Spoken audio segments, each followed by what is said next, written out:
चलेंगे और अमेठी से भी बड़ी खबर देखने को मिल रही है, जहां पर आप देखिए एक तरफ सियासी घमासान देखने को मिल रहा है तो दूसरी तरफ अमेठी में कांग्रेस पंचायत सदस्य ने यहां ठाकुर और ब्राह्मणों को गाली दे दी है। और कांग्रेस पंचायत सदस्य ने कहा कि नहीं चाहिए ठाकुर और ब्राह्मणों का वोट। और खुलेआम गाली देने के बाद जगदीशपुर के ठाकुर ब्राह्मणों में भारी रोष देखा गया और कांग्रेस प्रत्याशी विजयवासी ने भी यहाँ पूरी तरह से बात कह दी है। आपको बताते चले कि कांग्रेस प्रत्याशी विजय पासी के करीबी है पंचायत सदस्य राम मनोहर पासी, और अब किस तरह से यहां सवालिया घेरे के अंदर बचते हुए नजर आ रहा है, ये अब बड़ा सवाल बनता हुआ नजर आ रहा है। इस वक्त की बड़ी अपडेट, खुलेआम यहां पर ब्राह्मण और ठाकुर समाज के लोगों को गाली दे दी गई है कि इन लोगों का बिल्कुल भी वोट नहीं चाहिए और इन दोनों समुदायों के अंदर अब कहीं ना कहीं रोष देखने को मिल रहा है। लेकिन सवाल यहां पर यह है कि कांग्रेस का गढ़ माने जाने वाला अमेठी अगर इस तरह से यहां पर ये सारी बातें देखने को मिलती हैं तो कितना आघात पहुंच सकता है कांग्रेस पार्टी को, ये देखने वाली बात है। कुलदीप हमारे संवाददाता हमारे साथ जुड़ चुके हैं। कुलदीप, जिस तरह से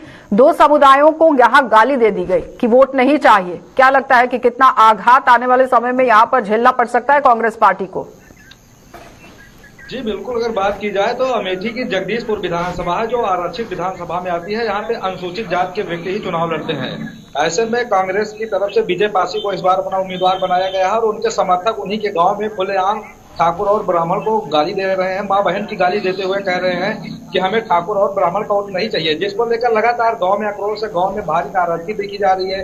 गांव के लोग लगातार इस बात को लेकर गुस्से में है कि उनके समर्थक द्वारा जिस तरह से खुलेआम गाली दी जा रही विधायक बनने से पहले, तो विधायक बनने के बाद लोगों को क्या हश्र किया जाएगा। क्योंकि बात की जाए जगदीशपुर विधानसभा की तो ढाई न्याय पंचायत के अंतर्गत ही आता है विजय पासी का गाँव चिटौला, और वहीं के रहने वाले उन्हीं के समर्थित बीडीसी भी हैं राम मनोहर पासी जो खुलेआम गाली दे रहे हैं। और जगदीशपुर विधानसभा की जो 29 गांव हलियापुर साइड के जोड़े गए हैं, दोनों ठाकुर और ब्राह्मण बाहुल गांव हैं। ऐसे में ठाकुर और ब्राह्मण को खुलेआम गाली देना, इसका खामियाजा कांग्रेस पार्टी को उठाना पड़ सकता है। इसका खामियाजा कांग्रेस पार्टी के प्रत्याशी विजय पासी को उठाना पड़ सकता है और देखा जाए तो इसका सीधा सा लाभ दूसरी पार्टियों को होता हुआ नजर आएगा और कांग्रेस यहाँ पे बुरी तरीके से इसका खामियाजा होगा। लेकिन कुलदीप, यहाँ पर अमेठी की अगर बात करें तो कांग्रेस पार्टी का गढ़ माना गया है रायबरेली और अमेठी, लेकिन कहीं ना कहीं भाजपा भी वहां पर अब अपनी पैठ बनाती हुई नजर आ रही है और जिस तरह से कांग्रेस पार्टी वहां बयानबाजी कर रही है इसका आघात तो होगा ही, लेकिन क्या लगता है कि विपक्षी पार्टियों को काफी तरीके से अब लाभ मिलने वाला है क्योंकि आम जनता अब सोचने को मजबूर हो जाएगी?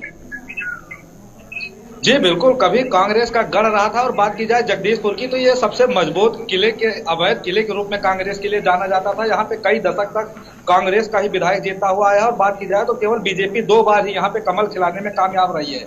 और वही अब चुनाव को कुछ दिन ही बचे हैं, 5वें चरण में 27 फरवरी को यहाँ पे मतदान होना है और उसके पहले कांग्रेस प्रत्याशी के गाँव से ही इस तरह की बयानबाजी आना जहाँ पे खुलेआम ठाकुर और ब्राह्मण को गाली दी जा रही है, माँ बहन की अभद्र गाली दी जा रही है उनके समर्थक की तरफ से, और प्रत्याशी की तरफ से कोई भी कार्यवाही अब उस व्यक्ति के खिलाफ न करवाना जो खुलेआम गाली दे रहा है, तो कहीं ना कहीं इसका सीधा खामियाजा, सीधा नुकसान कांग्रेस को उठाना पड़ सकता है। और इसी पर बात करने के लिए हमारे साथ यहाँ के कुछ स्थानीय लोग हैं जिनमें काफी नाराजगी देखी जा रही थी। हम इनसे बात करने का प्रयास करेंगे। क्या नाम है आपका? ब्रजेश सिंह। आप लोग किस बात को लेकर नाराज हो, किस बात को लेकर आक्रोश है आप लोगों में? दरअसल बात ऐसी है कि हमारे जगदीशपुर विधानसभा 184 से कांग्रेस के प्रत्याशी विजय पासी बनाए गए हैं और जो कि चिटौला के निवासी हैं, उन्हीं से के समर्थित बीडीसी राम मनोहर पासी जो कि विजय पासी के बनाए बीडीसी हैं, उन्होंने कल जो है गांव के लड़कों को कुछ प्रचार करने के लिए कहा तो लड़कों ने कहा ठीक है देखा जाएगा। उसके बाद जैसे लड़के दो कदम चले तो वैसे ही उनके समर्थक राम मनोहर पासी ने कहा कि हमें जो है माँ बहन की गाली देते हुए उन्होंने उच्चारण किया कि हमें ठाकुर पंडितों का वोट नहीं चाहिए। बताइए कि अगर आज इस तरह की बात हो रही है, जातिगत चुनाव लड़ना चाह रहे हैं विजय पासी, पासी को सिर्फ पासी समाज को लेकर चुनाव लड़ना चाह रहे हैं, ठाकुर पंडित को गाली दे रहे हैं, तो आज विधायक नहीं बने इस तरह की बात कर रहे हैं, कल विधायक बन जाएंगे तब तो किसी को रहने नहीं देंगे। कांग्रेस का गढ़ रहा है जगदीशपुर, ऐसे में कितना नुकसान उसको उठाना पड़ेगा? कांग्रेस का गढ़ जगदीशपुर रहा है, उसका पूरा श्रेय जाता है रामसेवक धोबी जी को जो इस दुनिया में नहीं है। उनके नाती राधेश्याम धोबी थे, उन्होंने भी बहुत अच्छा इसको बनाए रखा था, लेकिन जब से विजय पासी को टिकट दिया गया है तब से हमें लग रहा है। कुलदीप, सवाल कीजिए कि जिस तरह से कांग्रेस पार्टी का जनाधार पूरी तरह से घटता हुआ नजर आ रहा था, कहीं ना कहीं वही बौखलाहट है कांग्रेस पार्टी के प्रत्याशियों के अंदर और वो इस तरह से निकल रही है।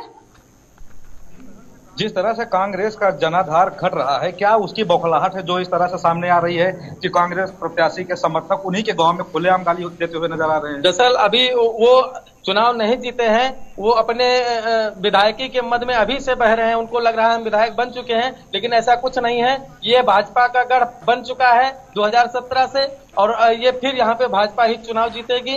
कांग्रेस का कोई अस्तित्व यहाँ अब नहीं रह जाएगा। जगदीश, चलिए कुलदीप, कांग्रेस की प्रत्याशी समर्थक की तरफ जिस तरह से गाली का ये मामला सामने है, इससे कहीं न कहीं जो दूसरी पार्टी है उनको ही बहुत फायदा बहुत होता हुआ धन्यवाद नजर आ रहा कुलदीप है। जुड़ने के लिए। तो फिलहाल आपने देखा कि कुलदीप हमारे साथ जुड़े हुए थे अमेठी से, और साथ ही साथ आम जनता के साथ भी उन्होंने बातचीत की है, और आपने देखा कि आम जनता का क्या कुछ कहना था कि कांग्रेस पार्टी का जिस तरह से जनाधार घट रहा है उसी की बौखलाहट देखने को मिल रही है, और अमेठी के अंदर अब भारतीय जनता पार्टी का गढ़ बन चुका है, जो कहीं ना कहीं कांग्रेस पार्टी का जो मानसिक संतुलन है वो बिगड़ता हुआ नजर आ रहा है। यानी कांग्रेस पार्टी के जितने भी प्रत्याशी है, आप देखिए किस तरह से बयानबाजी करते हुए नजर आ रहे हैं। अलग अलग समुदायों को यहाँ पर पूरी तरह से हमला करते हुए देखे गए हैं, उन्हें एक टारगेट बनाने की कोशिश हो रही है। लेकिन देखना ये होगा कि जब चुनाव होते हैं तो कितना फायदा कांग्रेस को और भाजपा को यहाँ पर देखने को मिलेगा।